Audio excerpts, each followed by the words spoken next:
Tangis poluan calon istri AKP Riyanto Ulil Ansyari di depan jenazah, ratapi rencana nikah kandas.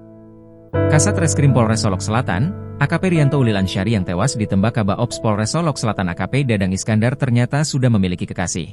Keduanya bahkan berencana menikah tahun depan. Inilah sosok poluan cantik calon istri AKP Riyanto Ulil Ansyar, korban polisi tembak polisi di Solok Selatan. Sosok poluan yang bertugas sebagai intel itu merupakan calon istri Kasat Reskrim Polres Solok Selatan, AKP Riyanto Ulil Ansyar. Calon istri AKP Ulil Riyanto Ansyari tersebut tampak ikut menangis haru di depan jenazah. Poluan yang bertugas sebagai intel itu merupakan calon istri Kasat Reskrim Polres Solok Selatan, AKP Ulil Riyanto Ansyari. Diketahui calon istri AKP Riyanto Ulil Ansyar juga adalah anggota polisi. Saat ini, ia bertugas di Jakarta. Daniel menerangkan bahwa keluarga besar juga sudah mengenal poluan pacar Ulil. Calonnya sudah dikenal keluarga, katanya. Dari video YouTube tribunnews.com, terlihat poluan calon istri Ulil menangis di samping calon mertuanya, Christina Yun Abu Bakar. Dia terlihat mengenakan pakaian serba hitam. Poluan tersebut tampak menangis haru meratapi jenazah AKP Riyanto Ulil Ansyar.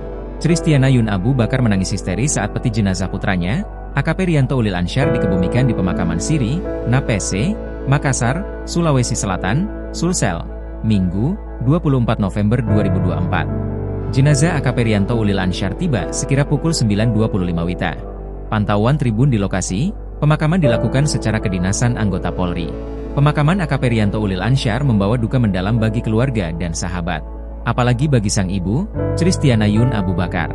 Christina tak bisa membendung tangisnya. Ia histeris ketika peti jenazah berbalut bendera merah putih itu diturunkan ke liang kubur. Proses pemakaman diawali dengan ibadah pelepasan jenazah. Kemudian, proses pemakaman secara kepolisian dipimpin Kapolda Sulsel, Irjen Pol Yudiawan Wibisono.